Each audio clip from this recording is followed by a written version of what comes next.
70% of the insurable population के पास medical insurance या लाइफ इंश्योरेंस नहीं है कि when you want to buy insurance that time the insurance company might not sell you insurance. अगर आपके पास 20,000 25,000 भरने के लिए पैसे नहीं है और भगवान ना करे कल आपको क्लेम आपका हॉस्पिटल में एडमिट होना पड़ेगा और 2 लाख का क्लेम आएगा, तो 25,000 ईजियर है या 2 लाख ईजियर है? ऐसे कोई स्पेसिफिक क्रेडिट कार्ड जिसमें ज़्यादा बेनिफिट्स मिलते हैं इंश्योरेंस में?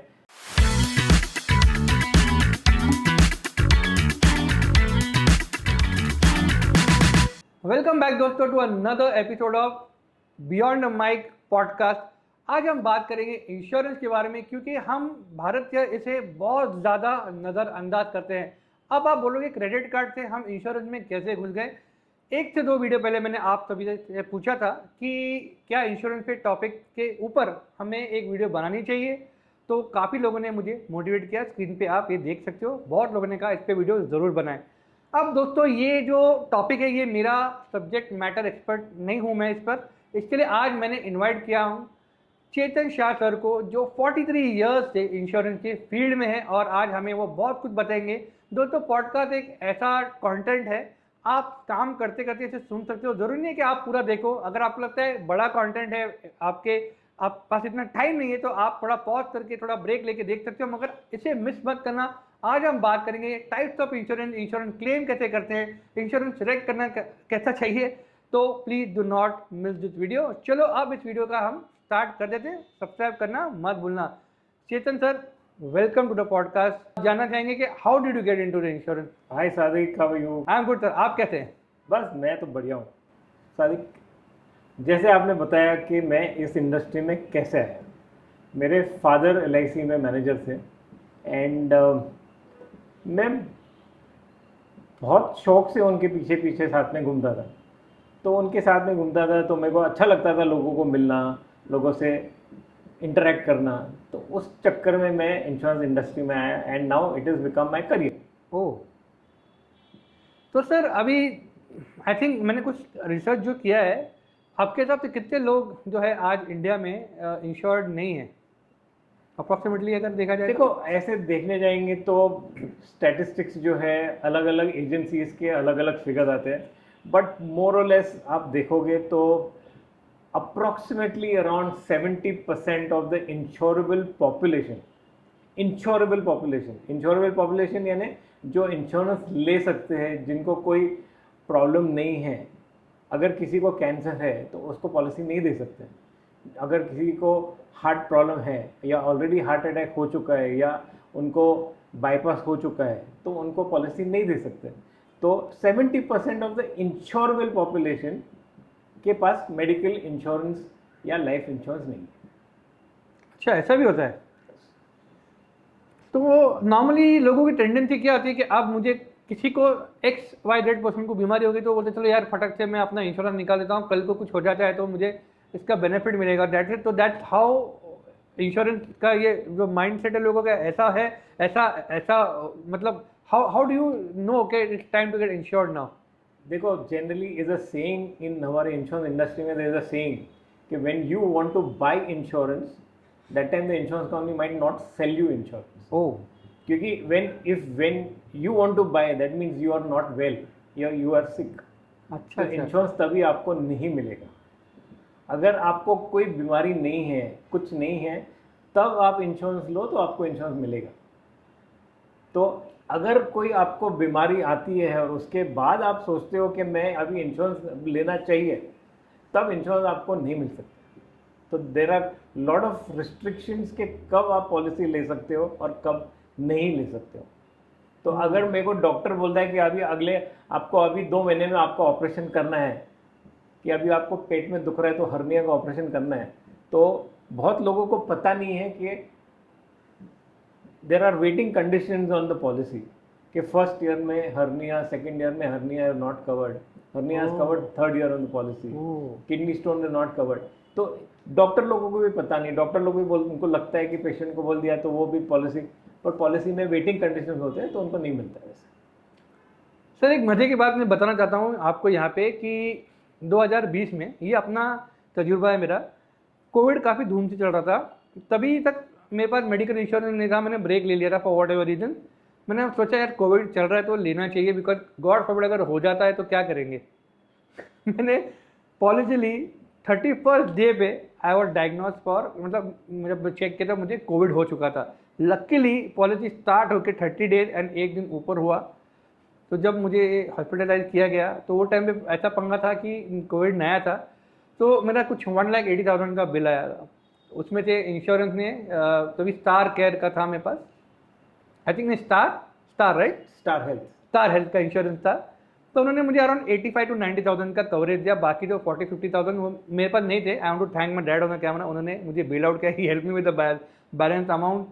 तब मुझे पता चला कि इंश्योरेंस अगर मान लो मेरे पास तभी नहीं रहता, मेरा नसीब या बदनसीब आए मुझे समझ में नहीं आ रहा है अभी कि मैंने इंश्योरेंस दिया तो कोविड हुआ, या अच्छा हो गया मैंने इंश्योरेंस दिया तब मुझे कोविड हुआ, तो ताकि इट हेल्प मी इसलिए विद 90,000 रुपीज़ का अमाउंट मुझे इस पर मिल गया।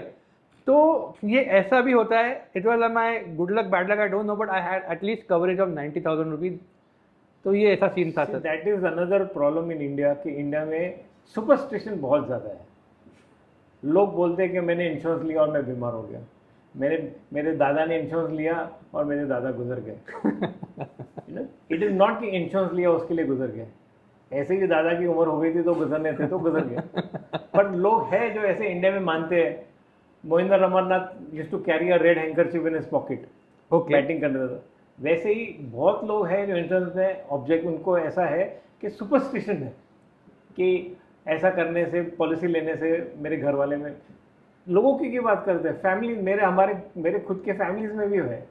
अच्छा, हमारे एक्सटेंडेड फैमिलीज में है, बोलते कि नहीं मेरे हम लोग ने पॉलिसी लिया, उसके बाद मेरे चाचा गुजर गए, मेरे ये गुजर गए, मेरे मामा गुजर गए, मेरे ताऊ गुजर गए। ये this is all superstition, you have to go ahead of that. तो it was very good, it was lucky that आपने पॉलिसी लिया। अगर आपने पॉलिसी नहीं लिया होता तो वो 1,50,000 का आपको पैसा आपको गले में आया था। बिल्कुल बिल्कुल। तो this is basically for unforeseen expenses. Insurance लेने से ऐसा नहीं है कि आप मरोगे नहीं या बीमार नहीं पड़ोगे। उससे खाली एक ही चीज़ है कि आप इंश्योरेंस लेते हो तो आपके पीछे फैमिली को फाइनेंशियल कंस्ट्रेंट नहीं होगा, कि आपके पीछे फैमिली को फाइनेंशियली प्रॉब्लम और तकलीफ नहीं होगी। उसका ये एक मेन रीज़न है।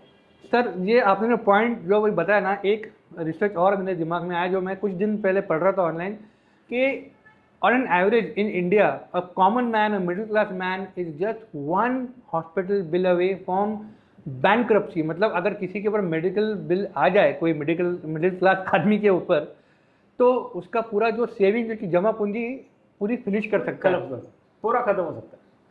सी आज की तारीख में इंश्योरेंस कंपनीज या हॉस्पिटल्स जो है, अभी हॉस्पिटल्स बोलते हैं बिकॉज ऑफ इंश्योरेंस कंपनीज बोलते हैं बिकॉज ऑफ हॉस्पिटल्स, बट ये ऐसा हो गया है कि अगर आप कोई हॉस्पिटल में जाते हो, अच्छी हॉस्पिटल में जाते हो, तो आपका नॉर्मल अगर आप हफ्ता हॉस्पिटल में हो तो बिल 4 से 5 लाख रुपए आना is very common, very common. See we are in Poona, आप पूना में हो, हम लोग पूना में हैं, तो हॉस्पिटल का नाम नहीं लेता हूँ, बट पूना में जितने भी हॉस्पिटल्स हैं, सब हॉस्पिटल्स में द सिनेरियो ऐसा है कि आप 4th फ्लोर 5th फ्लोर के ऊपर के जो रूम्स रहेंगे ना, दे आर मोर एक्सपेंसिव। मतलब 5 स्टार में स्वीट वगैरह हो जाते हैं उस तरह के। वैसे ही है हॉस्पिटल्स में। आप जितना ऊपर जाते हो 4th floor onwards, 5th floor onwards, तो उतना रूम चार्जेस आर हायर, इतना the room tariff itself is more expensive. तो आप अगर कोई अच्छी हॉस्पिटल में जाते हो तो 5th floor onwards room charges are 4,000 rupees to 5,000 rupees per day only room charges. Sir आपके करियर में कभी ऐसा हुआ है कि कोई आपके पास इंश्योरेंस बनवाने आया था, फिर उसने माइंड चेंज कर दिया एंड अनफॉर्चुनेटली उसकी ज़रूरत उसे पड़ी और तब उसके इंश्योरेंस नहीं था वो, और वो बहुत रिग्रेट किया हो, ऐसा कुछ scenario? Multiple times in life I have had the situation where मेरे पास लोग आए हैं, लोगों ने पॉलिसीज ली है पर रिन्यूअल पे प्रीमियम नहीं भरा है, एंड हुआ है। इट्स बहुत होता है, एंड इंश्योरेंस की ज़रूरत तभी मालूम पड़ती है अगर मैं आपके पास आता हूँ और आपको बोलता हूँ इंश्योरेंस पॉलिसी लो, अगर आपने खुद पे बीती नहीं है तो यू विल नेवर रियलाइज कि इम्पोर्टेंस क्या है इंश्योरेंस का।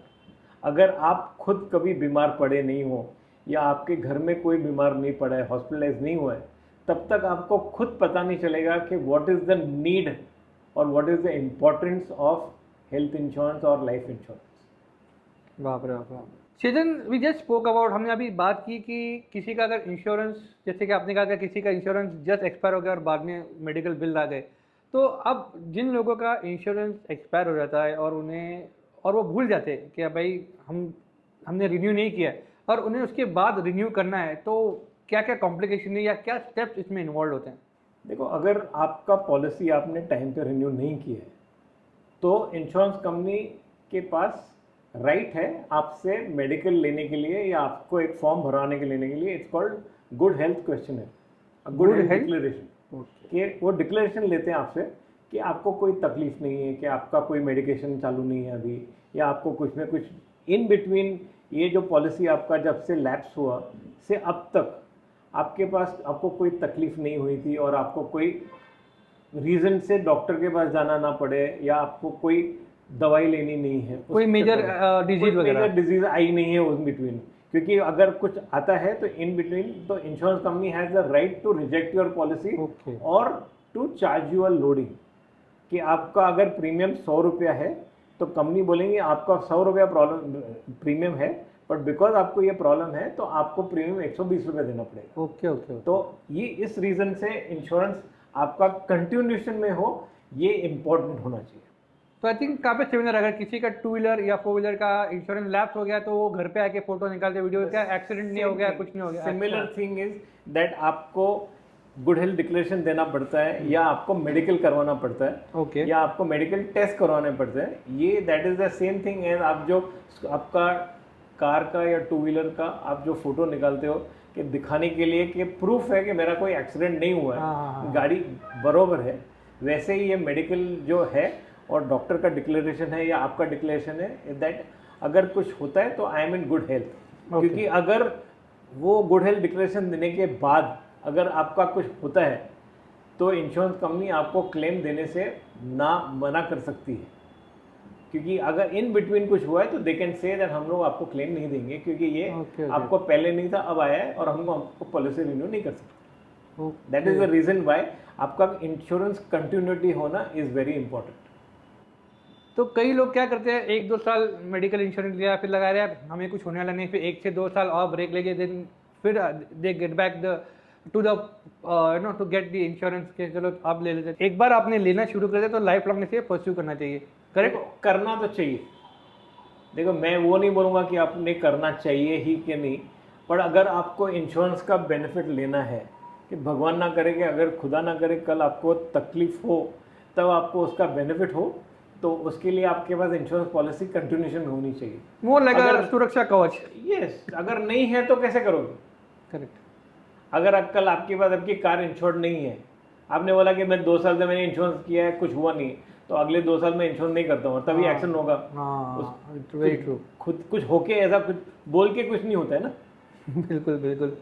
सर, जो व्यूअर्स है वो जानना चाहते थे difference between life, medical and term insurance, थोड़ा एलैबोरेटिवली भी इसके बारे में थोड़ा बताइए ना सर।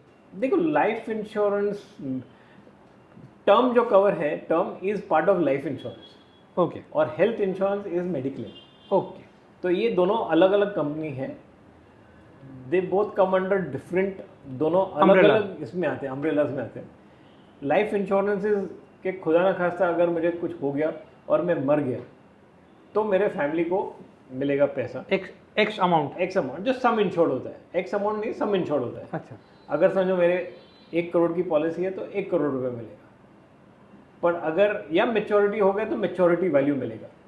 टर्म इंश्योरेंस में 99% में जो है मेच्योरिटी वैल्यू नहीं होती है। ओके। टर्म इंश्योरेंस में the cover is death cover, कि अगर मैं मर गया, पॉलिसी के दरमियान मैं मर गया, तो जो cover x amount of cover है तो वो उतना कवर का अमाउंट मिलेगा। अगर हेल्थ इंश्योरेंस में कैसा है कि अगर मेरा 10 करोड़ का इंश्योरेंस है या 1 करोड़ का इंश्योरेंस है तो ऐसा नहीं है कि आपको 1 करोड़ मिलेगा।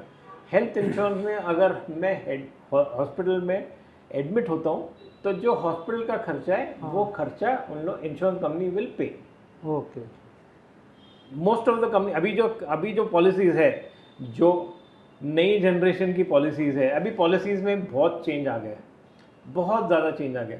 पहले जो पॉलिसीज़ आती थी उसमें कैसा था कि हेल्थ इंश्योरेंस में सिर्फ आपका हॉस्पिटल बिल भरते थे, उसमें भी 80% हॉस्पिटल बिल भरा जाता था।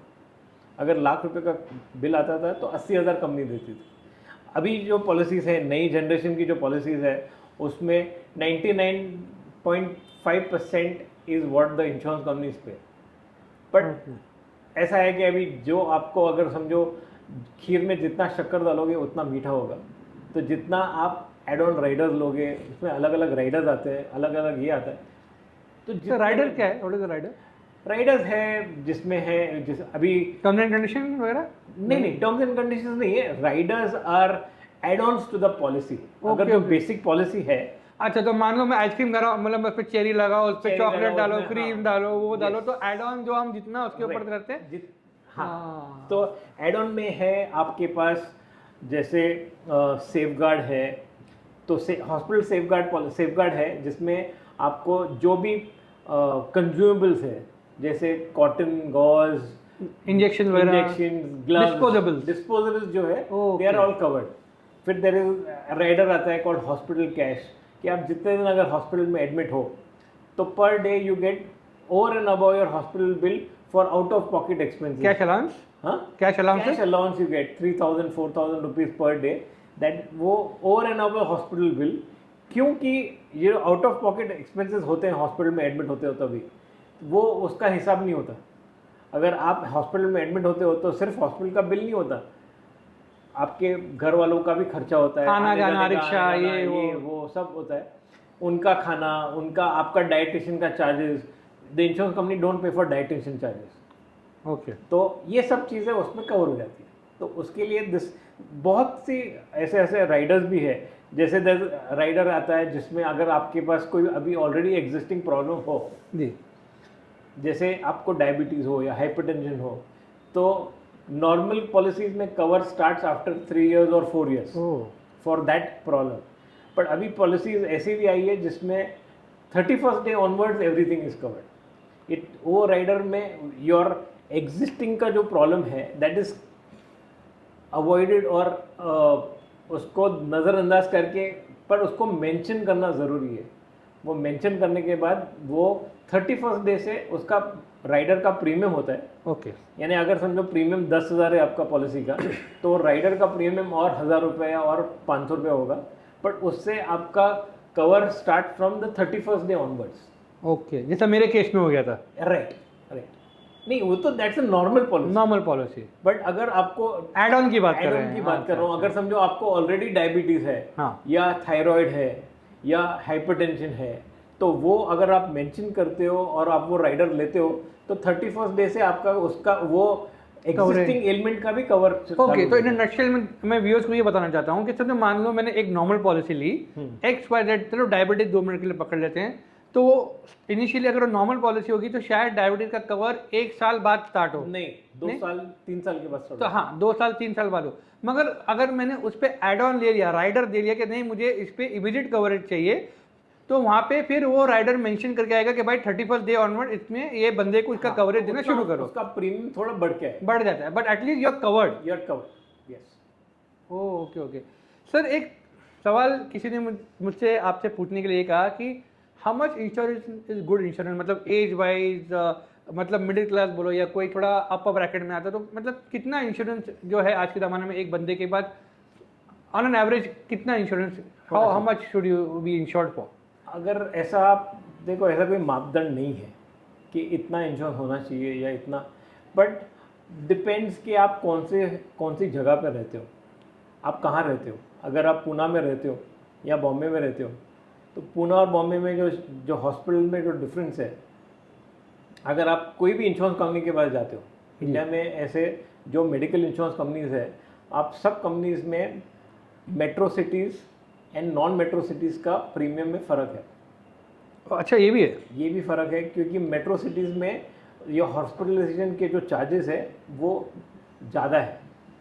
आप जो ट्रीटमेंट पुणे में कराते हो या ट्रीटमेंट समझो आप कोल्हापुर में कराते हो, तो कोल्हापुर में आपको हार्ट अटैक आएगा तो लाख, जो आपका बाईपास का बिल आएगा समझो 3 लाख रुपये, पुणे में 5 लाख रुपये आएगा, बॉम्बे में 10 लाख और 11 लाख बाप रे। और अगर बॉम्बे में आप कोई बड़ी हॉस्पिटल में जाते हो, लीलावती वगैरह, लीलावती में या कोकिलाबेन में जाते हो, तो 15 लाख 18 लाख रुपये आएगा। बाप रे बाप रे बाप रे। तो इट डिपेंड्स कि आप कहाँ जाते हो और आप कौन से किन से लेवल में रहते हो। अंडरस्टैंड। अगर आपको अच्छा मेडिकल कवर चाहिए तो एवरेज आज की तारीख में इंडिया में 5 लाख तो फॉर नॉन मेट्रोज या नॉन, अभी Pune also is part of metro city. Correct. अगर आप नॉन मेट्रोज लेते हो या बी टायर या 3 टायर सिटीज़ में लेते हो तो 5 लाख का कवर होना चाहिए फैमिली फ्लोटर। ओके। और अगर आप पुणे बॉम्बे में रहते हो तो कम से कम 20 लाख से ऊपर ही होना चाहिए। अब इतना और अगर पुणे में रहते हो तो 10 लाख 15 लाख रुपए आपका कवर होना चाहिए टू बी कवर्ड प्रॉपरली। नहीं तो ऐसा नहीं हो कि पॉलिसी लेने के बाद भी आपको आपका बैंक बैलेंस या एफडी तोड़ना पड़े। तो इन शॉर्ट अगर मैं ऐसा कहूँ कि your insurance should not be like a mini skirt, पूरे कपड़े पहन के रहना चाहिए, बिकॉज मतलब नहीं है फिर इन दैट केस कुछ तो पहन के चल रहे हो मगर थोड़ा no I hope you trying to understand, full coverage मिलना चाहिए। योर इंश्योरेंस पॉलिसी अगर आपने देखा है तो it should be like an umbrella और should be like a raincoat which covers you totally head to toe. Correct correct. Okay, अगर आप बिकनी पहनते हो तो आपको कवरेज नहीं मिलेगा। Well said. On the lighter, it was a joke. So, एक कॉमन प्रॉब्लम मैंने देखा है, you know where in the salaried bracket, उन्हें लगता है हमारे कंपनी में हमें जो है नो कवरेज दे दिया है, फैमिली का इंश्योरेंस मेडिकल दे दिया है 3-4-5 लाख का, and they are very happy in that.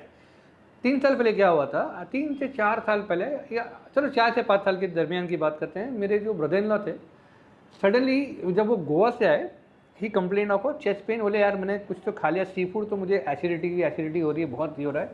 We took him to the hospital and it turn out to be कि उन्हें ब्लॉकेजेस था and he had to get treated for that.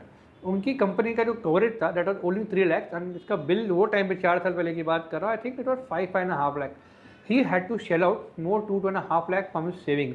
तो I think this is a very important thing to address कि जो salaried लोग हैं उन्हें लगता है हमारी कंपनी की तरफ से हमको इंश्योरेंस मिल गया है वो काफ़ी है। तो ऐसे सिचुएशन में आप क्या रिकमेंड करेंगे सर?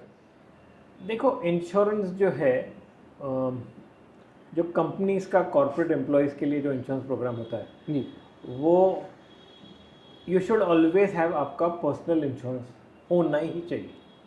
क्योंकि अगर आप देखो पुराने ज़माने में ऐसा था कि मेरे फादर के टाइम पे या आपके फादर के टाइम पे कि अगर कोई आदमी कोई नौकरी ज्वाइन करता था वहीं से रिटायर होता था। Very true. आज की तारीख में कैसा है कि they jump jobs and every 2 years or 3 years they jumping a job. There are times when people in the IT industry are jumping jobs once in a year.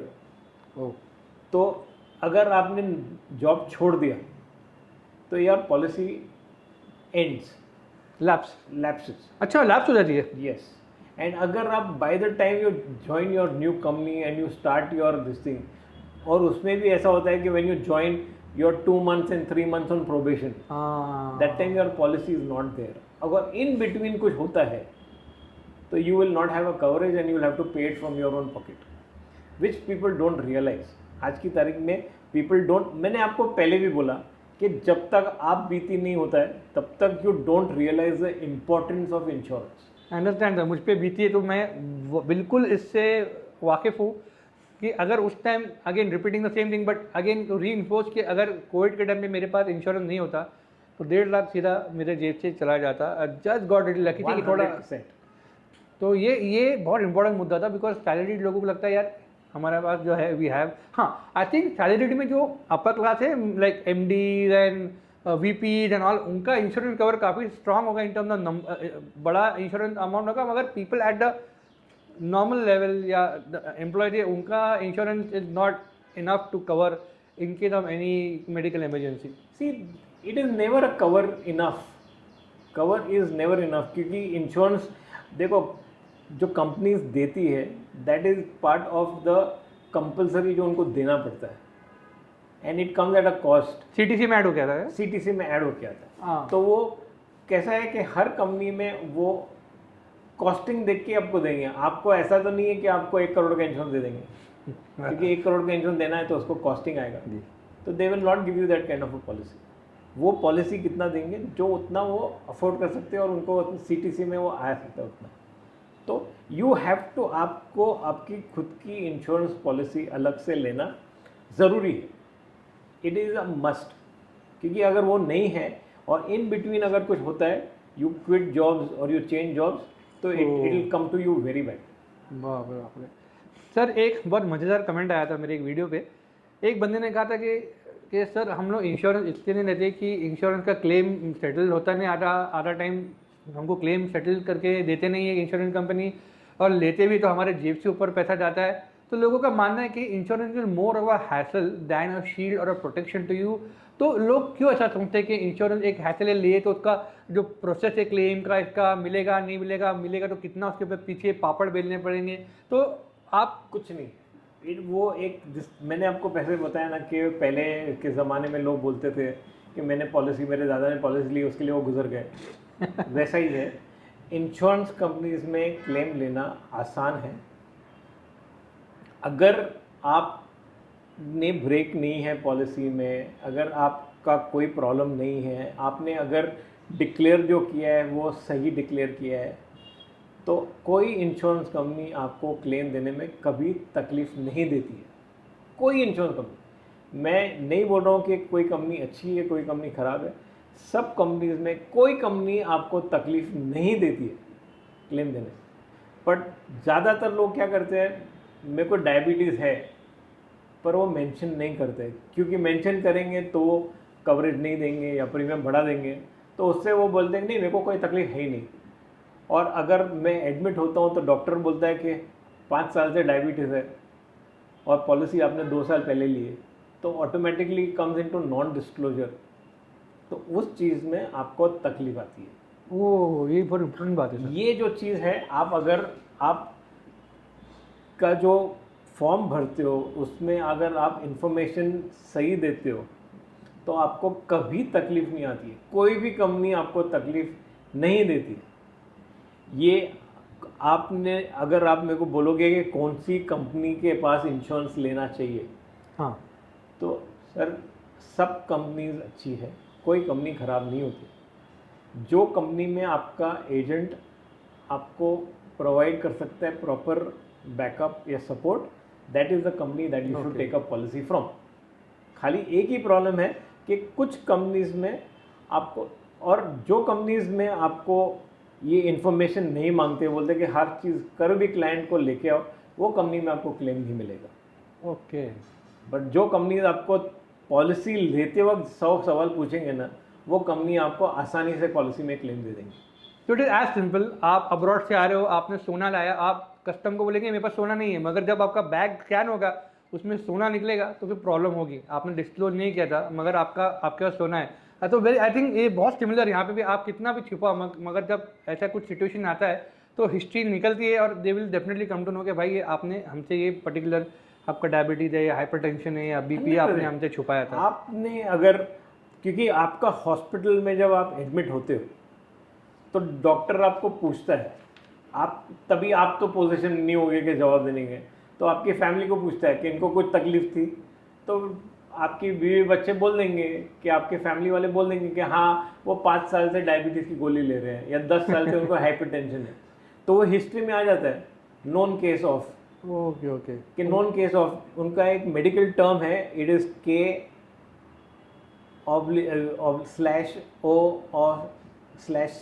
तो it's non case of. Okay, तो वो non case of आ जाता है, तो उसमें आ जाता है कि ये नॉन केस हाइपरटेंशन का है, डायबिटीज़ का है, तो उसमें इंश्योरेंस कंपनी को पता चल जाता है कितने सालों से है क्या है। तो ये इंश्योरेंस गेट वॉइड या कवरेज नहीं मिलता, और इसका रिपरकशन क्या, मतलब उसका अंजाम क्या होता है अगर आपने ऐसा झूठ बोला, मतलब आपने नहीं डिस्क्लोज किया और बाद में मालूम पड़ा तो क्या और आप हॉस्पिटल में हो तो क्या क्लेम कैंसिल पूरी तरह से हो जाता है? What happens? हो सकता है। Insurance company can take the stand of not paying the claim on non disclosure. क्योंकि इंश्योरेंस कंपनी भी देखो, आप देखने जाएंगे तो धंधा करने के लिए बैठ गए। करेक्ट। ऐसा तो नहीं है कि समाज सेवा करने के बैठ गए, आप 100 रुपये का प्रीमियम दो और मैं लाख रुपये आपको क्लेम दूंगा। वो भी धंधा करने को बैठे हैं। अगर धंधा करने को बैठे तो अगर उनमें उसमें कोई प्रॉफिट है तो वो करेंगे ना। Correct correct. अगर लॉस ही है तो फिर मतलब नहीं है ना। तो अगर आप उसमें इंफॉर्मेशन आप नहीं देते हो तो उसको बोलते हैं नॉन डिस्क्लोजर ऑफ इन्फॉर्मेशन। जी जी। अगर नॉन डिस्क्लोजर में आता है तो वो क्लेम रिजेक्ट होने का चांस बहुत ज़्यादा है।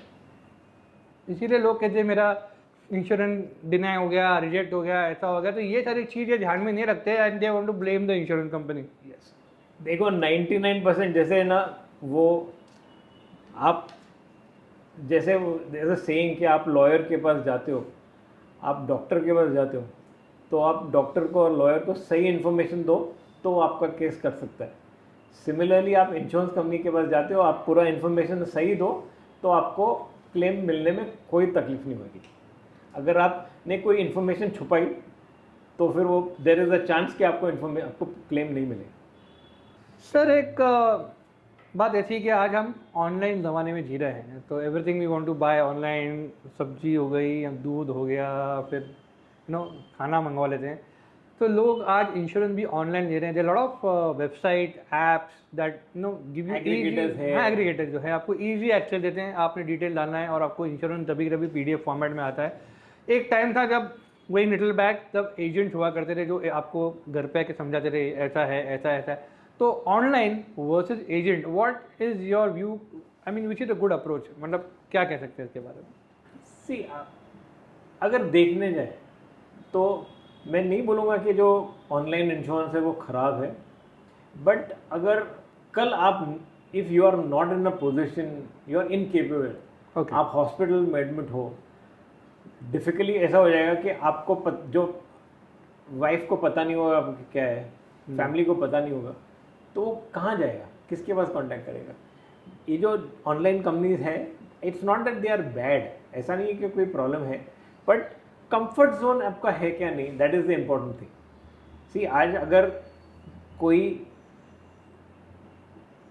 क्लेम का परसेंटेज आप देखने जाओगे कि क्या है, what is the amount of percentage of claims which they are paying, they are not bad. ऐसा नहीं है कि वो they are not paying claims. Problem is whether are you comfortable doing something like that. आप comfortable हो क्या? In India आपको कैसा है कि आप फ़ोन करते हो तो एक IVRS नंबर के साथ आप कितना कंफर्टेबल हो बात करने में, तो सामने अगर कोई इंसान है और बात करते हो, you are more comfortable.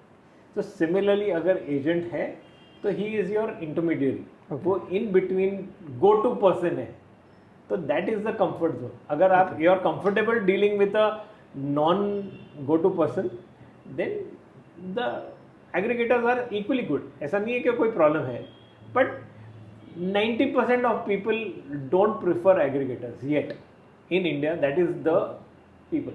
So if you see the amount of policies sold from aggregators to policies sold through agents, policies through agent के through जो policies बिकती है वो परसेंटेज में बहुत ज़्यादा हो जाता है, बहुत ज़्यादा। तो यू मीन कि आज हम जो भारत के Indian they prefer more of a human touch to the digital touch? Definitely. तो are you trying to say कि गॉड फॉरबिड, चलो कोई बंदे ने इंश्योरेंस लिया, कुछ प्रॉब्लम आ गई, he hospitalize, he has taken it from some agent, तो उसके घर वाले अगर एजेंट को फ़ोन करे तो बंदा हॉस्पिटल आ जाएगा आपको हेल्प करने में? हॉस्पिटल आने की ज़रूरत नहीं है आज के ज़माने में, बट वो he can do all the other back end जो प्रोसेस है, वो he can take care of that, और his team can take care of that, और his office can take care of that if you have a setup proper. तो आज अगर आप hospital में हो और आपको ही मालूम नहीं है कि आपके पास पॉलिसी, आपके फैमिली को मालूम नहीं है पॉलिसी, तो how will they contact, home will they contact, where will they contact? और वो टाइम इतना डरा हुआ होता है, इतना इमरजेंसी वाला होता है कि लोगों का दिमाग काम नहीं करता। और वो टाइम बहुत क्रूशियल होता है, क्योंकि वो टाइम पे ऐसा है कि हॉस्पिटल आपको बोल रही है कि डिपॉजिट भरो, एडमिट करो, डिपॉजिट भरो। तब आप डिपॉजिट भरने जाओगे तो अभी समझो आपको कल खुदा ना करे, भगवान ना करे ऐसा हो, पर अगर आपको हार्ट अटैक आया हो, हॉस्पिटल बोले कि 2 लाख रुपए डिपॉजिट भरो, तो आप 2 लाख रुपए डिपॉजिट भरोगे, या आपको पॉलिसी का अगर है, इंश्योरेंस है, तो आपको पॉलिसी दो कि वो करोगे। बट अगर इन बिटवीन कोई एजेंट है तो आपको इमीडिएटली बोल देगा, आपको इन्फॉर्म करेगा, फैमिली को हेल्प करेगा क्या करना है, कैसे करना है। आप अगर ने अपने एग्रीगेटर की वजह से पॉलिसी ली है, पॉलिसी आपके फ़ोन पे होगा या समथिंग, अगर एक्सेस फैमिली वाले के पास नहीं है तो how will they know? Right. तो that is the reason why having a individual agent is more important. Sir काफ़ी मिसकंसेप्शन है मेडिकल इंश्योरेंस को लेकर लोगों के दिमाग में तरह तरह के, तो कोई कॉमन ऐसे मिसकंसेप्शन है जो आप दूर करना चाहेंगे ताकि पीपल अंडरस्टैंड कि ये इंपॉर्टेंट है एंड वो और मतलब इसे अपनाएं कि बाबा मेडिकल इंश्योरेंस हमें लेना चाहिए? देखो, इंश्योरेंस लेना चाहिए किस लिए, मैंने आपको पहले भी बताया था जी। कि अगर आप ज़्यादातर लोग बोलते हैं कि मेरे पास आज है ना पैसे नहीं है, मैं I can not afford insurance, कि यार मेरे को लगता है वो तकलीफ ज़रूरत नहीं है, आई एम हेल नाटी, क्या होगा मुझे, मेरे को ज़रूरत नहीं है, या अभी मेरे पास उतना फालतू का पैसा नहीं है कि मैं 20,000 25,000 प्रीमियम भर दूँ। अगर आपके पास 20,000 25,000 भरने के लिए पैसे नहीं है, और भगवान ना करे कल आपको क्लेम, आपका हॉस्पिटल में एडमिट होना पड़ेगा और 2 लाख का क्लेम आएगा, तो 25,000 ईजियर है या 2 लाख ईजियर है? ऑब्वियसली। तो आप पहले वो सोचो कि आपको क्या ज़्यादा ज़रूरी है। अगर आपको तकलीफ से मुक्ति चाहिए, आपको पीस ऑफ माइंड चाहिए, आप आराम से सो सकते हो, वो चाहिए, तो उसके लिए आपको इंश्योरेंस होना चाहिए, ज़रूरी है। अगर आपके पास प्रॉपर अमाउंट जो इनफ होना चाहिए उतना अगर इंश्योरेंस है, तो आप आराम से सुकून से सो सकते हो और बोल सकते हो कि मेरे को कल अगर कुछ होता है तो घर वालों को आपके फिक्र करने की कोई ज़रूरत नहीं है। I am covering you and I am keeping you covered.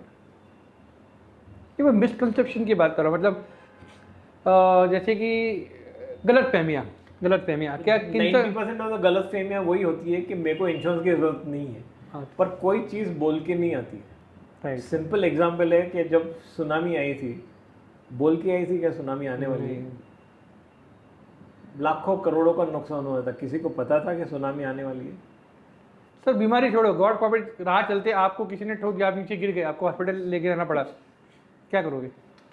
वही तो मैं बोल रहा हूँ कि अगर आप बोलते हो कि आज आपके पास प्रीमियम भरने के लिए पैसे नहीं है, तो कल हॉस्पिटल का बिल भरने के लिए आप उससे 10 गुना ज़्यादा आप कैसे भरोगे? सर ये बहुत ही ना मज़े की बात है, सिंस मेरा क्रेडिट कार्ड का चैनल है, मैं EMI वगैरह की बात करता हूँ, it is amazing that lot of people who come from lower class, upper middle class, they are aspiring to buy iPhone, gadget on EMI, EMI करेंगे तो कैसे पैसे बचेंगे, मगर कोई मुझे आज तक किसी ने ये सवाल नहीं पूछा, सर मुझे मेडिकल इंश्योरेंस लेना है, क्या आप मुझे बताएंगे कि अगर EMI पे लेना तो मैं कैसे लूँ? लोगों को 1 लाख का iPhone चाहिए EMI पे, गैजेट चाहिए, टैब चाहिए, टीवी चाहिए, यानी क्या क्या चीज़ें चाहिए, मगर किसी ने ये सवाल नहीं किया कि मुझे मेडिकल इंश्योरेंस के लिए आप बताओ कि कैसे करूँ, क्यों ऐसा? देखो, ऐसा है कि जनरली यंग एज में है ना, लोगों को लगता है कि मुझे कुछ होगा नहीं, कि वो बोलते हैं कि it is the hand of God, है ना, ऊपर वाले का हाथ मेरे सर पे है, आशीर्वाद, मुझे कुछ नहीं होगा। तो वो हिसाब से देखेंगे तो देखो गलत भी नहीं है, वो हिसाब से देखो तो गलत भी नहीं है। अगर उनको ऐसे लगता है कि मेरे को ये एज में कुछ होना नहीं है तो दैट इज़ नॉर्मल। उसी के लिए कि यंग लोगों का प्रीमियम कम होता है और जैसे उम्र बढ़ती है वैसे प्रीमियम बढ़ता है, क्योंकि देयर ज़्यादा चांस है कि आदमी बीमार पड़ेगा, जैसे उम्र बढ़ेगी वैसे ज़्यादा चांस होगा। बट ऐसा नहीं है कि यंग एज में कुछ नहीं होगा, यंग एज में एक्सीडेंट हो सकता है। आजकल 25-30 साल की उम्र में बच्चों को हार्ट अटैक आ रहा है। I don't know if you all know, but there is जैसे आगरा इज़ फेमस, यंग 20 साल के और 25 साल के बच्चों को कैटरैक्ट होता है because of the weather in Agra. Oh. So that is due to some kind of weather condition. At a young age they are getting cataract. मोतीबिंदु ना? मोतीबिंदु यंग एज में हो रहा है। तो ऐसा तो नहीं है कि कुछ के मैं यंग हूँ तो मेरे को कुछ होने वाला नहीं। There's no guarantee sir. There's no guarantee. अगर गारंटी है तो मरने के 1 दिन पहले मैं इंश्योरेंस लूंगा ना, तो मेरे को मालूम है मैं कल मरने वाला हूँ, तो मरने के 1 दिन के पहले लूंगा। किसी को पता नहीं कि कौन सा आदमी, हर कोई इधर है जो जाने वाला है। सर एक बात को वो कौन से डेट पे जाने वाला है वो नहीं पता। सर एक मज़े की बात क्या है कि हमारा जो कॉन्फिडेंस जो है ना, हमें ना ये चीज़ नहीं माननी है कि हमें कुछ होगा। हमें अंदर से पता है कि यह बीमारी हो सकती है, ये हो सकता है, क्या क्या होता है, पर हमें वो उसे एक्सेप्ट करते हुए we don't want to cover ourself. Abroad ऐसा नहीं है, जहाँ प्रैक्टिकल भाई वहाँ पे गरीब से गरीब इंसान, मतलब वो फुटपाथ पे भी क्यों ना सो रहा हो, उसकी खुद की अगर इंश्योरेंस ना हो तो कम से कम गवर्नमेंट से इंश्योरेंस मेडिकल का देगा। मगर यहाँ पे ना हमें वो चीज़ एक्सेप्ट ही नहीं करनी है कि मुझे कल को कुछ जाके होने वाला है, वो जो पॉसिबल नहीं है। You have to accept the fact कि एज यू एज, या एज भी नहीं, कल को अगर राह चलते किसी ने मुझे धक्का दे दिया, गाड़ी ने उड़ा दिया, हॉस्पिटल चला गया, 1-1.5 लाख का बिल आ गया, हाथ टूट गया, ये हो गया हॉस्पिटल, तो ये चीज़ हम एक्सेप्ट क्यों नहीं करते इंडिया में? Why? Sir that is basically because of our lifestyles. Sir हम लोग जो आते हैं ना, we come from a joint family system. तो अपने में वो फैमिली कल्चर है कि जैसे आपने बताया कि आई एम थैंकफुल, एंड मैं ऑन कैमरा मेरे फादर को थैंक यू बोलना चाहता हूँ कि he help me tide over that bill. Right. Foreign में वो नहीं है, अब्रॉड इन द यूएस आपको वो सिस्टम नहीं है। अगर आज लड़का 14 साल का 15 साल का हो जाता है तो ही बिकम इंडिपेंडेंट, वो खुद अलग रहता है, अपने खर्चे खुद संभालता है। ये चीज़ इंडिया में नहीं है। इंडिया में कैसा है कि आज भी अगर है तो you are taking care of your kids. आप जॉइंट फैमिली में रहते हो, माँ बाप साथ में रहते हैं, सास ससुर है, तो they are taking care of everything. Correct. तो you always have somebody to fall back upon. तो फॉल बैक ऑप्शन जो है, that is the reason why insurance is not so important in India. आप फॉरेन में रहते हो तो अपने, अगर आप ईएमआई में रहते हो, आपका हर चीज़ ईएमआई पे है, आप ऑलरेडी ईएमआई भर रहे हो, और साथ में अगर समझो आपने नई कार ली है तो आपको इंश्योरेंस कंपनी की बैंक बोलेगी कि आपका पहले इंश्योरेंस बढ़ा लो, क्योंकि आपका ऑलरेडी ये है, डेट है, आपके मॉर्गेज है, व्हाटएवर आपका डेट है। तो दे विल से कि आप आपका इंश्योरेंस बढ़ा लो, क्योंकि नहीं तो आपको लायबिलिटी आपकी बढ़ गई है, तो आपको प्रॉब्लम हो सकता है आगे। तो इस चक्कर में इंडिया में उल्टा है कि मैंने इस साल मैंने कार खरीदी नहीं, तो मैं अभी इंश्योरेंस में ना 1-2 साल के बाद सोचता हूँ, अभी मेरे ईएमआई जाएंगे। वो नहीं सोचते कि मैं insurance, I am the one who created the asset of the car. Correct. And खुद का इंश्योरेंस नहीं है, कल अगर कुछ हो जाएगा तो कार को प्रोटेक्ट किया है पर खुद को प्रोटेक्ट नहीं किया। कार का इंश्योरेंस है, खुद का इंश्योरेंस नहीं है। Which brings me to a very interesting fact कि जो हमारे बुजुर्ग हैं, मतलब 50-60 आई डोंट नो उनका मतलब कहाँ पे कट ऑफ होता है इंश्योरेंस का, where they stop giving insurance. ये बहुत सैड है कि लोगों ने अपने पेरेंट्स का एक स्पेशल या उनके लिए भी इंश्योरेंस नहीं करवाया, ये सोच के कि क्या होगा अगले साल। मेरे कुछ फ्रेंड सर्कल में ऐसा सिचुएशन हुआ है कि मदर का, फादर का इंश्योरेंस नहीं कराने की वजह से जब उनके ऊपर बहुत बड़ी मुसीबत आई, मेडिकल बिल आए, दे रैन इनटू लैक्स। तो please address and educate us sir कि अपने पेरेंट्स का एक कौन से एक एज ग्रुप में आने के बाद या एक पर्टिकुलर एज में आने के बाद इंश्योरेंस करवाना ही चाहिए, ताकि आगे जैसे लाइफ बीती जाए तो आपके ऊपर फाइनेंशियल बर्डन या वो प्रॉब्लम वो टाइम पे ना आए। नॉट बर्डन की मतलब, नॉट बर्डन मतलब ऑब्वियसली अगर इंश्योरेंस नहीं, आपके बैंक खाली हो रहा है तो it's not a good thing. मतलब आपके तो you are covered, your family also covered, आपके पेरेंट भी कवर्ड है, और आपके पास भी पीस ऑफ माइंड है। देखो, मैंने जैसे आपको पहले बताया कि इंश्योरेंस इंडिया में यंगस्टर्स खुद के लिए इंश्योरेंस नहीं लेना चाहते, क्योंकि उनको लगता है कि मुझे कुछ नहीं होने वाला है। और इंडिया में क्या हुआ है कि जो मेडिकल इन्फ्लेशन है, जो हॉस्पिटल और मेडिकल का जो खर्चा है, उसका जो इन्फ्लेशन है जी, वो इतना ज़्यादा बढ़ रहा है कि जो चीज़ पहले लाख रुपए की थी, आज वही 2 साल के बाद 2 लाख की है। तो the inflation is very high. तो उस हिसाब से मेडिकल प्रीमियम भी बढ़ता है जी। तो उनको पेरेंट्स के लिए इंश्योरेंस अफोर्ड करना डिफिकल्ट हो जाता है। और इंडिया में सोशल सिक्योरिटी नहीं है।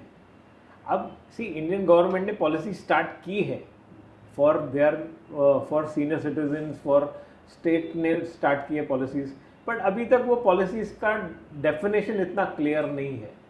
खुद उनके पास इतना डेफिनेशन क्लियर नहीं है, तो जो एजेंसीज के थ्रू वो पॉलिसीज आ रही है, जैसे बैंक्स के थ्रू आ रही है, जैसे पीएम का योजना जो है, आरोग्य योजना जो है, but it is done through banks. पर अभी बैंक के पास ही इंफॉर्मेशन नहीं है, तो आप कैसे लोगे policy? Okay, clarity top to bottom नहीं है। जो आना चाहिए वो नहीं आ रहा है। तो अगर वो इंफॉर्मेशन आता है तो देन इट्स वेरी इम्पोर्टेंट। और बहुत सी, जैसे महाराष्ट्र स्टेट ने अपने खुद के स्टेट के सिटीजन्स के लिए पॉलिसीज किया है कि हर आदमी 5 लाख के लिए कवर्ड होगा, बट अभी तक वो पॉलिसी रोल आउट ही पर इम्प्लीमेंटेशन क्लियर नहीं है। तो how will you come to know what is happening? Similar this thing is it for all the states, it is in all the states. Gujarat has it, Delhi has it, Punjab has it, Bengal has it, Assam has it, MP has it, UP has it. मगर का education नहीं है कि clarity नहीं है कि and to and अगर लेना है तो कैसे लेना है। So it is not that it is ambiguous. हाँ, तो ऐसा नहीं है कि पॉलिसी नहीं है या, but it is still in the initial period. See insurance in India is still in a very nascent stage. Okay. आज आप यूएस में जाओ या ऑल द डेवलप कंट्रीज में जाओ तो you can insure a part of your body also, you can insure a limb also. आपकी उंगली को इंश्योरेंस करना है तो उंगली का इंश्योरेंस कर सकते हैं, हाथ का करना है हाथ का कर सकते हैं, पैर का करना है जो फुटबॉलर है रोनाल्डो, उन्होंने अपने पैरों का किया है, सिर्फ पैरों का इंश्योरेंस किया है। जैसे बहुत एक टाइम था पहले जो बोलते थे कि पहले ने खुद का खाली पैरों का इंश्योरेंस किया था। सो दैट वाज तब वो हो सकता था। इंडिया में अभी भी उतना है नहीं कि ऐसा नहीं है कि आज आप डॉक्टर हो तो आप बोलते हो कि मेरे को I want to insure my hands क्योंकि मैं हाथ से सर्जरी करता हूँ, पर वो स्पेशलाइजेशन इंश्योरेंस का इंडिया में अभी तक आया नहीं है। Super specialization, isolation for a particular body part. तो अगर वो जब तक नहीं आता है तब तक it is not come to a stage where इतना डेवलप हुआ है इंश्योरेंस इंडस्ट्री। तो इंश्योरेंस इंडस्ट्री को इंडिया में आना है और स्टिल डेवलप होना थोड़ा और टाइम लगेगा। तो कमिंग बैक वही सीनियर सिटीजन के बारे में, तो what would you advice people in a brief thing कि बाबा अपने पेरेंट का किस एज में करो ताकि बाद में कट ऑफ होता ना कि नहीं ये अभी ये एज हो गई हम इंश्योरेंस नहीं देंगे। इंश्योरेंस हर आदमी को कराना चाहिए, नहीं but specially at the earliest possible, क्योंकि जैसे उम्र बढ़ती है ना आपको पता नहीं है पर आपके बॉडी के अंदर कुछ ना कुछ डिजीज़ आता है, एंड अगर कुछ आता है तो उसके बाद आपको इंश्योरेंस मिलना डिफ़िकल्ट हो जाएगा। तो इट इज़ ऑलवेज बेटर कि आप इंश्योरेंस पहले ही ले लो। और अगर आज बोलोगे कि मेरे को मेरे पेरेंट्स का इंश्योरेंस लेना है, सी अगर आप normal Sadiq if I am saying कि अगर आप अपने पेरेंट्स का इंश्योरेंस लेने जाएंगे, सादिक यू आर 44 आप यू आर 44, तो आपके पेरेंट्स का एज आप देखने जाएंगे तो मिनिमम 70 रहेगा। माय फादर इज माशाल्लाह 84 ना, 84।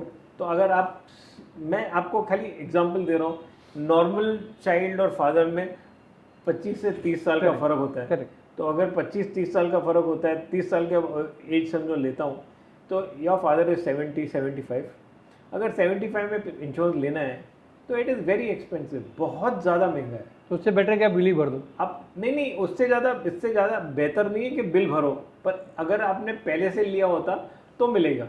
और 75 की एज में 90% ऑफ द पीपल ने कुछ ना कुछ बीमारी होगी, अगर आपको पता नहीं है तो भी होगी, और अनजाने से भी होगी और जानते भी होगी। करेक्ट। सी अगर मेरे को पता नहीं है पर मेरा अंदर ब्लॉक है तो हाउ डू आई नो कि मैं ब्लॉक का तो चेक कराता नहीं हूँ, but if I have a block तो मैं मेडिकल करने जाऊँगा तब मेरे को बोलेंगे कि you are not eligible for insurance. तो दिस इज जितना आप अर्ली लोगे तो इट इज़ ऑलवेज बेटर। तो it is part for every individual. आप हर इंसान ने पॉलिसी जितना जल्दी हो ज़िंदगी में उतना जल्दी लेना चाहिए and should continue for life. Okay, got the point.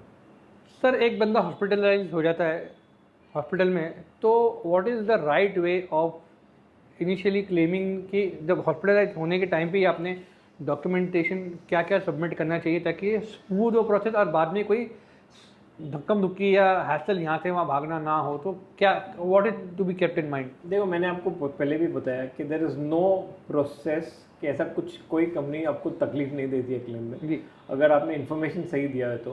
Claim का प्रोसेस भी बहुत सिंप्लीफाइड है, हर कंपनी में उनका क्लेम प्रोसेस बहुत सिंप्लीफाइड है। आप हर हॉस्पिटल में इंश्योरेंस डेस्क होता है नीचे।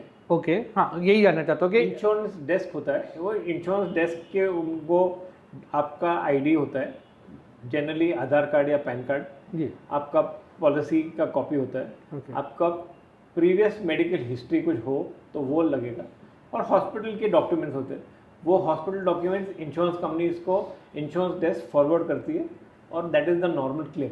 अगर आप के पास आपका हॉस्पिटल नॉन रिकग्नाइज हॉस्पिटल में है, अगर वो पैनल पे नहीं है, आप अगर कोई छोटे हॉस्पिटल में जाते हो जो इंश्योरेंस कंपनी के पैनल पे नहीं है, लिस्टेड नहीं उनके साथ, लिस्टेड नहीं है, तो फिर आपको वो पॉलिसी का क्लेम रीएम्बर्समेंट में होता है। आपको वो हॉस्पिटल का बिल भरना पड़ेगा, सेटल करना पड़ेगा, और फिर वो क्लेम आपको इंश्योरेंस कंपनी के पास देना है। तो तभी कैसा होता है कि आप reimbursement, that is called reimbursement. और अगर हॉस्पिटल में आप क्लेम्स लॉग करते हो तो इट इज कॉल्ड कैशलेस। हाँ, मैं उसी पे आ रहा था और आपने इसका आंसर दिया कि कैशलेस रीइंबर्समेंट और कैशलेस इम्बर्समेंट ना, कैशलेस और रीइंबर्समेंट। ओके, तो ये दो अलग चीज़ें होती है। तो कैशलेस और रीइंबर्समेंट में फ़र्क क्या है मैं आपको बताता हूँ। कैशलेस वो है जो हॉस्पिटल में क्लेम आपको पैसे भरने नहीं है, और हॉस्पिटल आपका क्लेम इंश्योरेंस कंपनी सेटल करता है, आपको सिर्फ जो डिफरेंस ऑफ अमाउंट आता है वो भरना पड़ेगा, that is called hospital cashless settlement. और अगर आप हॉस्पिटल का बिल पूरा पे करते हो और फिर जो हॉस्पिटल से जो आप बिल्स क्लेम इंश्योरेंस कंपनी के पास करते हो, तो दैट इज कॉल्ड रीएम्बर्समेंट। तो रीएम्बर्समेंट में ज़्यादातर इंश्योरेंस कंपनीज में आपको क्लेम थोड़ा कम मिलेगा, क्योंकि नॉन रिकग्नाइज हॉस्पिटल्स में आपको करेक्ट फुल क्लेम मिलना, थोड़ा हर कंपनी का रूल नहीं है कि फुल क्लेम देते हैं। कुछ कंपनीज 80% देते हैं, कुछ कंपनीज 90% क्लेम देते हैं। तो it is always better to go for a bigger hospital and a recognize और अ लिस्टेड हॉस्पिटल। तो आप अगर नॉन लिस्टेड हॉस्पिटल में जाते हो, कोई हॉस्पिटल जो आपके इंश्योरेंस कंपनी के रिकग्नाइज पैनल पे नहीं है, आप उधर जाते हो तो आपको कुछ परसेंटेज ऑफ क्लेम हो सके आपको भरना पड़े। दैट इज बिकॉज वो इंश्योरेंस का जो लिस्टेड पैनल है उसके बस उनके पास रेट टाई अप होता है इंश्योरेंस कंपनी के और हॉस्पिटल के बीच में। दैट इज द डिफरेंस कि उसके लिए आपको कभी हो सकता है कि आपको कुछ परसेंटेज क्लेम ज़्यादा देना पड़े उधर। सर, जब मैं अपनी बात करता हूँ, जब मुझे कोविड हुआ था तो मुझे जब शाम को डिस्चार्ज करने आए थे मेरे घर वाले, तो मेरे पास स्टार का, मैंने आपको बताया, इंश्योरेंस था। 6-6:30 के आसपास का टाइम था सर, और वेरी वियर्ड, उनका फ़ोन वो उठा नहीं रहे थे। और तो मुझे क्या करना पड़ा था तभी, दो इट वॉज कैशलेस जैसा अभी आपने बताया, और वो हॉस्पिटल भी जो था it was on the panel of the insurance. After 6-6:30 they were not answering the call. Quite possible वो टाइम कोविड काफ़ी धूम में था, तो लोग वो टाइम पे स्टाफ का इशू हुआ होगा। तो सर मुझे क्या करना पड़ा, I had to use my credit card to pay the entire bill of 1.5 lakh rupees. मैंने भर दिया अपने क्रेडिट कार्ड। मुझे घर जाना था, 10 दिन तक मैं हॉस्पिटल में परेशान हो गया था, and I was all ready to go. तो और वो फ़ोन उठा ही नहीं रहे थे, तो ऑप्शन ये था कि एक रात में एक्स्ट्रा वहाँ रुक जाऊँ या घर जाओ। पर मैंने ऐसा नहीं किया, pay to my credit card, and then बाद में मैंने हॉस्पिटल से नेक्स्ट डे जाके प्रोसेस करवाया। जो भी मेरा इंश्योरेंस क्लेम था 80-90,000 रुपीज़, उन्होंने मेरे अकाउंट में ट्रांसफ़र कर दिया, और बैलेंस जो था मैंने उनको, जो था डैडी जी ने पैसा देता उससे मैंने भर दिया। तो इनका कुछ ऐसा, it is 24/7 process usually insurance देना चाहिए? All insurance companies now have a 24/7 claim processing unit. Okay, but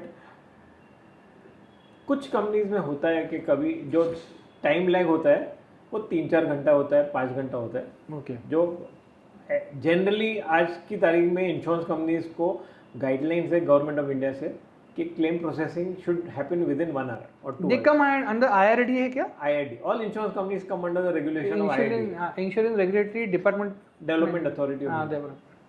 but अभी क्या हो जाता है कि हर कंपनी का, देखो कंपनी जब आपको, आपकी हॉस्पिटल जब आपको बोलती है कि आपको कि बिल हम लोगों ने इंश्योरेंस कंपनी में भेज दिए, ऐसा नहीं है कि भेज दिए, वो वार्ड से नीचे आते हैं, नीचे से सब बिलिंग में जाता है, सब डॉक्टर्स के पास जाता है, तब तक वहीं 1-2 घंटा लग जाता है। हाँ। उसके बाद इंश्योरेंस कंपनी में जाता है, it goes to the medical panel for review, और रिव्यू के बाद आपको उन लोग रिवर्ट करते हैं कि इसमें और कुछ रिक्वायरमेंट है या नहीं। तो उस प्रोसेस को 3-4 घंटे लग जाते हैं। तो यही आपसे मैं पूछना चाहता था कि नॉर्मली लोगों को क्या लगता है कि मेरा डिस्चार्ज है, फटाफट ये फाइल जाएगी नीचे, तो क्या ध्यान में रखना चाहिए कि आपको जब आपका टाइम आ गया डिस्चार्ज होने का, तो आपको from the time you process for a discharge till the time you actually discharge from the hospital, तो कितना जल्दी आपने उसको सबमिट करना चाहिए ताकि आप, there is no standard procedure for that. नहीं, हर हॉस्पिटल में अलग अलग होता है। हर hospital, it differs from hospital to hospital, insurance company to insurance company. और क्या हो जाता है कि इंसान जब हॉस्पिटल में है तब ऐसे ही वो उतावला हो जाता है, तो वो अगर 8 दिन हॉस्पिटल में, 4 दिन हॉस्पिटल में, तब वो ऐसे ही परेशान हो चुका है Depressed और हो उसमें जाता है। और 4 घंटा रुकने को बोलते हैं तो उसको लगता है कि मैंने इंश्योरेंस प्रीमियम भरा है तो अब 4 घंटा मेरे को क्यों रुका रहे हो। हाँ राइट पर राइट इंश्योरेंस कंपनी नहीं रुका रही उसको, पर इंश्योरेंस कंपनी को भी उसका प्रोसेस वैलिडेशन करना ज़रूरी है। जी ऐसा नहीं है कि हॉस्पिटल उनको 2 लाख का बिल दे दे तो 2 लाख रुपए उनको एक्सेप्ट पास करके दे दे। राइट राइट तो उनका वैलिडेशन करना ज़रूरी है, उसके लिए वो 3-4 घंटा लगता है। पर आजकल क्या हो गया है कि वो 3-4 घंटे भी लोग रुकना तैयार नहीं है। तो it's a time process which will take time. वो 4 घंटा 5 घंटा लग सकता है, but it is becoming smoother. अभी ऐसा हो गया कि पहले जो 8 घंटा लगता था it is come down to 2 hours and 3 hours. तो एंड द गवर्नमेंट का रेगुलेशन है, इट इज़ देयर उनका रेगुलेशन है पीएटी कम कर रहे हैं लोग। कि उनका ये है कि it should come back within 2 hours. Okay They are reducing the turnaround time to come down to 1 घंटा. They have said that we should settle in 1 hour, but that is from the time your last requirement is sent. अगर मैंने as an insurance company अगर मैं आपको एक document का requirement भेजता हूँ तो उसके बाद वापस मेरा टैग चालू हो जाता है। हाँ अच्छा, तो मीटर रीसेट। यस, तो मीटर रीसेट होता है। तो उसके लिए वो जो टाइम टैग जो है it is from the time you have the last requisition complete. What do you do when your insurance is denied even though everything is in place for some reason? तो ऐसे situation में क्या करना चाहिए? सी there chance कि आपका claim reject हो जाए इज़ वेरी रेयर, क्योंकि इंश्योरेंस कंपनीज के लिए it is easy to pair claim. वो क्लेम आपको ज़्यादा देना आसान है उनके लिए जी ना देने से, क्योंकि आप अगर क्लेम आपका सेटल नहीं करना है तो आपके पास मल्टीपल एजेंसीज हैं, आप जा सकते हो। आप ऑम्बुड्समैन में जा सकते हो, आप प्रेस में जा सकते हो, आप कोर्ट में जा सकते हो, आप आईआईडीए में जा सकते हो, आप कंज्यूमर ग्रीवेंस सेल में जा सकते हो। मल्टीपल एजेंसीज हैं जहाँ आप जा सकते हो। एंड कोर्ट में, ग्रीवेंस सेल में the attitude is normally there, they will convert और they will hold it for the consumer. Okay तो for the insurance company to reject claim it is only कि जब आपका उनका बेस बहुत solid है कि इसका क्लेम कोई हिसाब से पेबल नहीं है, that is the time when they say no, otherwise the claim is very easily paid. तो व्यूअर्स को मैं दो चीज़ यहाँ पे बताना चाहूँगा। दो चीज़ें। एक तो हमने जब पहला हमने बात की थी व्हेन यू टोल्ड अस कि अगर आपने कोई बीमारी छुपाई है और वो आपके एडमिशन के टाइम पे हॉस्पिटल में मालूम पड़ता है, तो then that is your mistake. वो एक पार्ट है।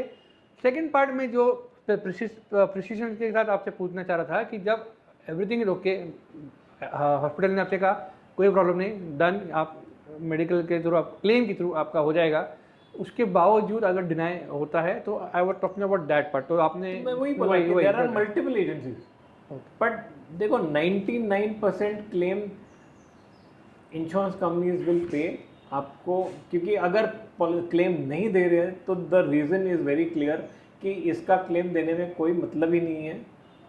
And they know that they are very they will win. अगर आप कोर्ट में जाओगे दे विल विन, तभी वो ना बोलेंगे। ओके, नहीं तो 99% it is easy for them to pay the claim, then not pay the claim. And most of the times क्या हो जाता है कि लोग इंफॉर्मेशन देते वक्त गलत देते हैं, उसमें नॉन डिस्क्लोजर में क्लेम नहीं मिलता है। हाँ, ये जो क्योंकि हॉस्पिटल भी काफ़ी बार ऐसा हो जाता है कि आज पेशेंट, जब आप हॉस्पिटल में एडमिट होते हो तो पेशेंट का फैमिली भी गलती से बोल देता है अरे इनको डायबिटीज़ तो 10 साल से है, डायबिटीज 2 साल से गोली ले रहे हैं, पर अभी उनको एग्जैक्टली मालूम नहीं है, वो भी टेंशन में है। कभी कभी गलती से बोल देते हैं कि 10 साल से है। तो अगर 10 साल से बोल दिया, 2 साल के बदले में 5 साल बोल दिया, तो उसमें the problem come there when there is no proper linkage on your element. अगर आप बोलते हो कि मेरे को बीमारी है 2 साल से, उसके बदले वो बोलते हो बीमारी है 5 साल से, और पॉलिसी 2 साल से ली है, तो इट बिकम्स नॉन डिस्क्लोजर। तो ऐसा नहीं है कि हमेशा आप सही हो, कभी कभी आपके फैमिली वाले को पता नहीं है तो वो गलती से बोल देते हैं कि नहीं इनको 5 साल से है। Correct correct. अभी वो उनको एग्जैक्टली मालूम नहीं है 2 साल से, 5 साल से, 3 साल से, तो बोल दिया 2-5 साल से है। अभी 2-5 साल से तो डॉक्टर क्या लिखेगा, उसने डॉक्टर ने लिख दिया 2-5 साल, तो it becomes wrong. Sir coming back to term insurance, ये भी ये बहुत इंपॉर्टेंट चीज़ है आज के ज़माने में, बिकॉज पीपल आर कभी भी कुछ भी हो रहा है लोगों के साथ। तो अगेन टर्म इंश्योरेंस जो है ये when one should go for a term insurance. देखो टर्म, जैसे मैंने जैसे बताया आपको, term insurance is for people, ये किन किन लोगों के लिए है? ये सिर्फ उन लोगों के लिए है जिनकी इनकम है। अगर आपके पास इंटरेस्ट इनकम है, या आपके पास रेंटल इनकम है, या इन्वेस्टमेंट इनकम है, हाँ। तो आपको टर्म इंश्योरेंस नहीं मिल सकता है। टर्म इंश्योरेंस सिर्फ आपको अर्नड इनकम पे मिल सकता है। ओह, तो आप अगर टर्म इंश्योरेंस लेना चाहते हो तो जितना यंग एज में लोगे, उतना it is better, premium will be lower and you will get a coverage for a longer period. And the premium locked in that premium is locked because ये contract है कि मैं आपको 1 करोड़ का इंश्योरेंस दूंगा, आप मेरे को 10 लाख का, तो दो 10,000 का मेरे को आपको प्रीमियम देना है। Okay, मैं आपको 1 करोड़ का प्रीमियम दूंगा। तो that's a contract between you and me कि आपको आप इतना पैसा दोगे, मैं आपको इतना दूंगा। द कॉन्ट्रैक्ट में जो चेंज हो सकता है, खाली जो आपका टैक्स कंपोनेंट है वो चेंज हो सकता है, या राइडर का प्रीमियम चेंज हो सकता है। Okay. बाकी कोई प्रीमियम जनरली चेंज नहीं होता है। या बेस प्रीमियम जो है वो आपका कॉन्ट्रैक्ट के हिसाब से सेम ही रहेगा। ओके, तो वही मैं क्लैरिटी देना चाहता हूँ दर्शकों को, व्यूअर्स को, कि अगर मान लो एट द एज ऑफ 25 आपने एक टर्म इंश्योरेंस ले लिया, जो आप 25,000 का आपने ठहरा दिया, इसका मैं हर साल भरूंगा प्रीमियम, तो लाइफ लॉन्ग वो 25,000 पे ही लॉक रहेगा। 25,000 पे ही लॉक रहेगा, मोर और less. The only portion which है, जैसे मैंने आपको बताया कि जो कंपोनेंट जो चेंज हो सकता है, could be the tax component और जीएसटी कंपोनेंट, या अगर आपने कोई राइडर लिया है तो राइडर का premium can change as per the age. Term insurance में there is no need for medical checkup, कि उसमें भी चेकअप होने के बाद medical checkup is compulsory for all, and that can also be denied. Yes, that also can be denied. अगर आपको कोई प्रॉब्लम है, कोई बीमारी है, तो इंश्योरेंस आपको थोड़ी मिल सकता है। अच्छा अच्छा, अगर ऐसा थोड़ी है कि आज की तारीख में बच्चों को भी कैंसर होता है, 30 साल के बच्चों को भी कैंसर हो सकता है। अगर किसी को कैंसर है, या किसी को हार्ट अटैक है, या कोई प्रॉब्लम है, तो उसको इंश्योरेंस नहीं मिलेगा ना, टर्म इंश्योरेंस भी नहीं मिलेगा। मेडिकल इंश्योरेंस जैसा है वैसे ही लाइफ इंश्योरेंस है।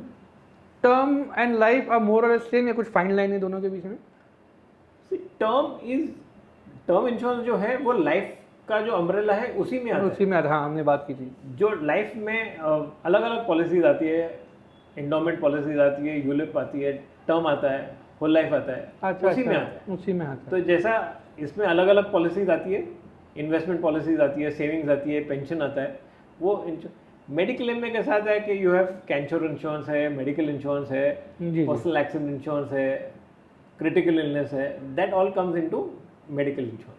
Sir, how can we compare the cost effectiveness of term insurance as compared to other insurance products? Term insurance, सभी इंश्योरेंस में टर्म सबसे सस्ता है। It is the cheapest in the life insurance umbrella. It is the cheapest form of insurance, क्योंकि उसमें सबसे कम premium है और सबसे ज़्यादा कवरेज है।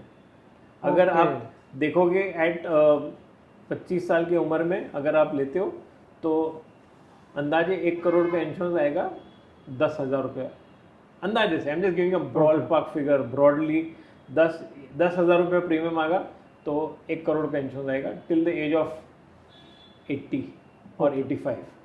अगर आप कोई भी एग्रीगेटर का हिसाब से लगाओगे तो वो दे गिव यू कि आप 500 रुपये भरो, महीने से 500 रुपये भरो, तो पर that gives you for till as of 60, 65, 70, अलग अलग है। आज मैं 85 नॉर्मल कवरेज की बात कर रहा हूँ, तो नॉर्मल कवरेज 85 लेते हो तो अप्रॉक्सीमेटली 1 करोड़ का अंदाजे से 25 साल के लिए 10,000 रुपये आना चाहिए। Any typical exclusion that you should look in term insurance before you buying it? या कुछ तरह के exclusions, मतलब कुछ चीज़ें उसमें कवर ना हो रहे, exclusions in the insurance policy of? देखो, इंश्योरेंस में हमेशा मैंने आपको जैसे बताया, disclosure of all evidence is important. अगर आपने डिस्क्लोज कर दिया है, जैसे टर्म इंश्योरेंस में biggest thing is whether you are a smoker और टबैको यूजर और नॉट। और alcoholic? Alcohol is not affecting the premium so much as tobacco is. तो अगर आप टबैको में गुटखा या सिगरेट या तंबाकू यूज़ करते हो, या वो क्या बोलते हैं उसको, खैनी यूज़ करते हो, तो आपका प्रीमियम 50% से बढ़ सकता है। 40 to 50% इज़ वेरी कम, ईजिली बढ़ जाएगा अगर if you are a tobacco user. But अगर आप अल्कोहल यूज़ करते हो, अल्कोहल कंज्यूम करते हो, तो उसका प्रीमियम इतना अनलेस अनटिल आपकी किडनी इफेक्ट हो गई या लीवर इफेक्ट हुआ है। यानी टबैको का इतना बड़ा इम्पैक्ट है और insurance. Yes, because tobacco directly hits your life line. Sadiq, अपनी इतनी देर से तो बातें कर रहे हैं जी कि इंश्योरेंस के बारे में, आप इतने मेरे को सवाल पूछ रहे हैं कि इंश्योरेंस कैसा होना चाहिए, क्या होना चाहिए। मेरे जहन में भी दो सवाल है जी कि इंश्योरेंस खरीदने के लिए, जैसे आपने मेरे को पूछा कि which is the best company या कुछ है जी, तो ऐसा कोई स्पेसिफिक क्रेडिट कार्ड, क्योंकि वो आपका दैट इज़ योर डोमेन जी, तो ऐसे कोई स्पेसिफिक क्रेडिट कार्ड जिसमें ज़्यादा बेनिफिट्स मिलते हैं इंश्योरेंस में, ऐसे कुछ है आपको ध्यान में? हाँ सर, कुछ 6 से 7 ऐसे कार्ड्स हैं, जैसे कि एमेक्स का प्लैटिनम ट्रैवल कार्ड हो गया, येस बैंक का मार्क्वी हो गया, फिर अमेजोन पे का कार्ड हो गया, HDFC का मेटल। तो ये इन्फॉर्मेशन मैं दर्शकों को स्क्रीन पे दे दूंगा ताकि पॉज करके वो देख सकते हैं। तो कुछ कार्ड पे आपको कैशबैक मिलेगा, कुछ पे आपको रिवॉर्ड पॉइंट मिलेंगे, कुछ पे आपको कुछ मिलेगा। मगर एक चीज़ आपको ध्यान में रखनी है कि अगर आप अपने क्रेडिट कार्ड पे इंश्योरेंस ले रहे हैं, मान लो 25,000 का आपने इंश्योरेंस लिया पूरे साल का, वॉट एवर इंश्योरेंस, आपने वन शॉट उसे भर दिया, उस पर आपको ये सारे बेनिफिट, कैशबैक, रिवॉर्ड पॉइंट मिलेंगे। मगर अगर आपने उसे EMI में कन्वर्ट कर लिया तो bank is not going to give you any cashback on that, because EMI पे आपको ये facility bank. Okay, let me submit again. आप जैसे बोल रहे हो कि कुछ क्रेडिट कार्ड्स है जी, जिसमें आप जिससे इंश्योरेंस लोगे तो बेनिफिशियल है, मतलब रिवॉर्ड पॉइंट। हाँ, बट अगर आप वही प्रीमियम का जो आप पोर्शन है उसको आप EMI में कन्वर्ट करते हो जी, तो आपको बेनिफिट्स नहीं मिलेंगे। बिकॉज बैंक आपको EMI का ऑप्शन दे रहा है, ये दे रहा है, तो that case they are keeping you away from the reward point और द कैश। मैं आपको इसके बारे में थोड़ा आपको इधर बोलूँगा कि इंश्योरेंस कंपनीज में भी आपको EMI पे कन्वर्ट करना है तो कर सकते हो, बट उसके लिए आपको 3 साल का प्रीमियम साथ में भरना पड़ता है, तब आप पॉलिसी ले सकते हो EMI पे। ओके, बट जैसे आपने बताया कि वो उसका बेनिफिट आपको बैंक नहीं देगी या क्रेडिट कार्ड नहीं देगा, हाँ, वो पता नहीं था, तो that's another point for me to learn also. तो ये सारी चीज़ें है। तो सर बहुत मज़ा आया आज आपसे बात करके इंश्योरेंस के बारे में। मैंने खुद इतना कुछ सीखा, आई लर्न, बहुत कुछ सीखने को जो है मुझे मिला है आपसे। तो it was really wonderful interacting with somebody. Sir आपके कितने अवार्ड है आपने बताया नहीं, आई थिंक हमने उस दिन बात करते हैं, आपको इंश्योरेंस के फील्ड में आपने कितने अवार्ड आपको मिले हैं अभी तक? देखो, अवार्ड्स तो बहुत मिले हैं। I think I got 200-300 awards. वाह। But more than the awards, the satisfying part is that I have a lot of clients and who are very happy that they have been looked after well and उनके claims अभी तक अच्छे हुए हैं, so they are happy with that and I am very happy that I'm doing a good job। देखो, ऐसा नहीं है कि मैंने ज़िंदगी में कोई गलत काम नहीं किए होंगे, but end of the day I feel happy that I am benefited to people. तो उसके लिए I am happy that my bad points must have been this thing and my balanced off with जो मैंने समाज के लिए अच्छा काम किया है। तो thank you very much, it was pleasure आपके साथ बात करने में and interacting with you, and आपके साथ थोड़ा जो इन्फॉर्मेशन शेयर करने में मुझे तो बहुत सीखने मिला। तो दोस्तों, ये आज का जो है पॉडकास्ट यहीं पे ख़त्म करेंगे। उम्मीद है आपको इसमें बहुत कुछ सीखने को मिला होगा। आई अर्ज यू, आपसे रिक्वेस्ट है, आपसे निवेदन है, ये वीडियो मैक्सिमम लोगों के साथ शेयर करो। उनका जो डर है इंश्योरेंस को लेके, या उन्हें कुछ समझ है जैसा लाइफ, टर्म, मेडिकल के बीच में जो है कुछ डिफरेंसेस नहीं समझ में आ रहे हैं, क्लेम के बारे में जितनी भी हमने बात की, उन्हें काफ़ी इसमें हेल्प होने वाली है।